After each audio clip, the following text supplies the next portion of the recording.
Hey, how's it going, guys? It's Nate here. And in Skyrim, there's no shortage of terrifying bad guys for the player to contend with. World-eating dragons, legions of undead Draugr, and evil necromantic cults are just some of the foes the player must jockey with in this frozen world. But oftentimes, we're so busy fighting off said dragons and undead that we forget about some of the game's most interesting villains. While they may not be quite as powerful, Skyrim is a host to a variety of lesser-known bad guys and antagonists that are just as interesting as any other. So today, with that in mind, sit back and relax as we take a look at 5 more lesser-known villains in the Elder Scrolls V Skyrim. Starting off, during the Dark Brotherhood quest, Death Incarnate, the guild sanctuary in Falkreath is raided and burned in an assault by the Penitus Oculatus, the Emperor's personal bodyguard, after they foiled a planned assassination of said Emperor. It's one of the saddest moments in the game, as you're forced to watch as many of the characters you've developed an attachment to in the guild are cut down mercilessly. Well, you'll notice that as you carve your way through dozens of Penitus Oculatus soldiers throughout the sanctuary, that they're all nameless. Each one is simply called Penitus Oculatus Agent. Except one. Towards the end of the quest, you'll find Nazir, one of the few survivors, battling it out with a Penitus Oculatus soldier named Arcturus. You'll have to help Nazim defeat the man in order to continue on with the quest. Now, it doesn't make much sense that this soldier in particular has a name, when none of the other ones do. He's not a captain, nor does he have any unique dialogue or clues on his body as to what his significance may be. Well, it seems this man may in fact be a part of a reference by Bethesda to the Elder Scrolls IV Oblivion, where you can meet a blade going by that same name of Arcturus. For those of you who don't know, much like the Penitus Oculatus, the blades were the personal bodyguard of the Emperor just prior to the Great War. From the looks of it, the character we meet in Skyrim may in fact be a descendant of the one we met in Oblivion, as the two share a name, race, and occupation in protecting their Emperor. Either that, or it's a horrible coincidence, and Bethesda just named the guy for fun or something. Next on our list, speaking of Dark Brotherhood stuff, meet Anton Borane. He's a Breton chef to Markarth's royal court in Understone Keep. He plays an integral role during the Dark Brotherhood quest, A Recipe for Disaster, in which the guild dispatches the player to impersonate a man named the Gourmet, who is the personal chef to the Emperor himself. Only problem is, no one knows the Gourmet's real name, what he looks like, or where he lives. Well, no one but Anton Borane, because evidently the two studied together in school, and Anton definitely knows the Gourmet's whereabouts. You'll have to interrogate Anton in order to find out the truth, and then proceed to murder him to death. Gotta tie up all those loose ends. At first, Anton comes across as a bit pretentious, bragging about his pure Breton heritage. But honestly, despite technically being an antagonist, he doesn't seem to be like that bad of a guy. However, if you happen to catch a conversation he may rarely have with some of his apprentices, you'll find out that he is far from being an upstanding citizen. Voada, you spilled laundry water in the soup pot again. Do I need to cut off your fingers to teach you a lesson? You touch her and I swear it'll be your fingers that go missing, you stupid Breton. What was that? Now, brother.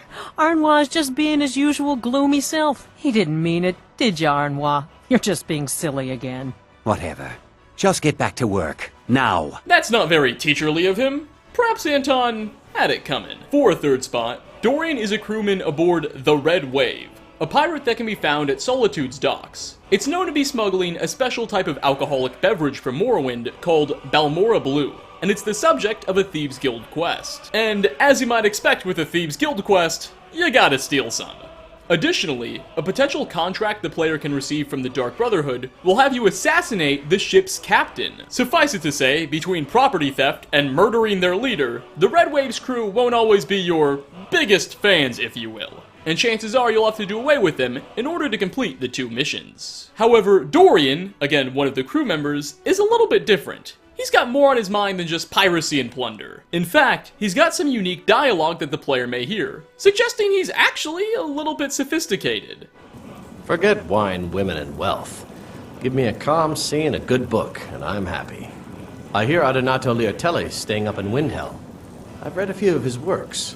Be good to meet him someday. No other bandit in the game has that line of dialogue. And in fact, his mentioning of author Donato Liatelli staying in Windhelm isn't a joke, as if you ever find yourself in Candlehearth Hall, Windhelm's largest inn and tavern, you can in fact meet Liatelli there. He's written quite a few dramatic books, such as Olaf and the Dragon and Ghosts in the Storm.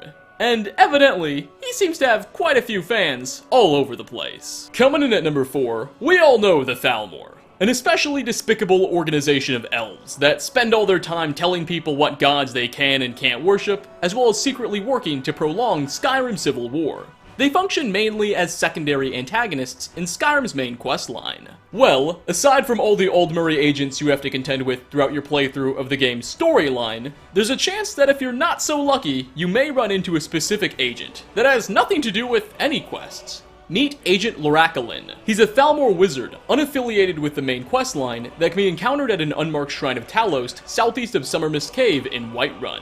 When you first happen upon this location, you'll find Lorakalin and a fellow Aldmeri soldier standing guard, and once they detect you, they'll immediately turn hostile, likely suspecting you are coming to the shrine to pray to the god. Thankfully, you're the Dragonborn, so hopefully he shouldn't give you too much trouble.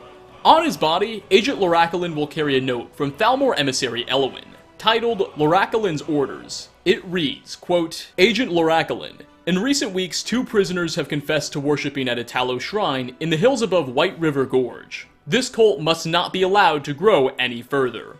Find the shrine, hunt down any heretics you find there, and take no prisoners. Signed, Elwyn. Some pretty chilling stuff if I'm being honest. Thankfully, you put an end to this man's mission before he could do too much damage. Well, hopefully. We don't really know what he was doing before you got here. And finally, last on our list, I'd like to introduce you to Rochelle the Red. She's a unique bandit chief with a randomized appearance. Now, most players don't seem to have had the opportunity to deal with this interesting individual. She was added in by Bethesda with the Hearthfire DLC, and will only play a role in the game if the player has a house of their own, no housecarl, and a spouse living with them as well. If all of these conditions are met, however, there's an ever so small chance that you'll be in for a meeting with this devious bandit. As upon returning home one day, you may be approached by a very disrespectful, though non-hostile bandit, who will give you the following letter, which reads, quote, While you were away, we came to visit your lovely new house. Insert player spouse name here, made us feel right at home. In fact, we liked them so much, we took them back to, insert radiant location name here, with us. If you want your spouse back, come see me. Bring 5,000 gold, and I'll discuss letting them go. Signed, Rochelle the Red. She and her bandits kidnapped your significant other. As mentioned, the letter will direct you to a randomized location. Go there, and you'll find Rochelle, along with an entourage of bandits, as well as your spouse, being held hostage. From here, you have a couple of options. Either pay the 5,000 gold ransom, or simply kill the bandits and take back your partner. I think most of you will opt for option B. Whatever measure of recourse you take, however, hopefully you and your better half live happily ever after. But with that, we are going to wrap up 5 lesser-known villains you may have missed in the Elder Scrolls V Skyrim. Which of the antagonists featured on this list did you find to be the coolest? And what villains and bad guys do you know of in Skyrim that don't seem to be properly represented? Leave a comment down below. As always, like ratings are very much appreciated. Thanks for stopping by, and I hope to catch you all in my next video. Peace out, everybody.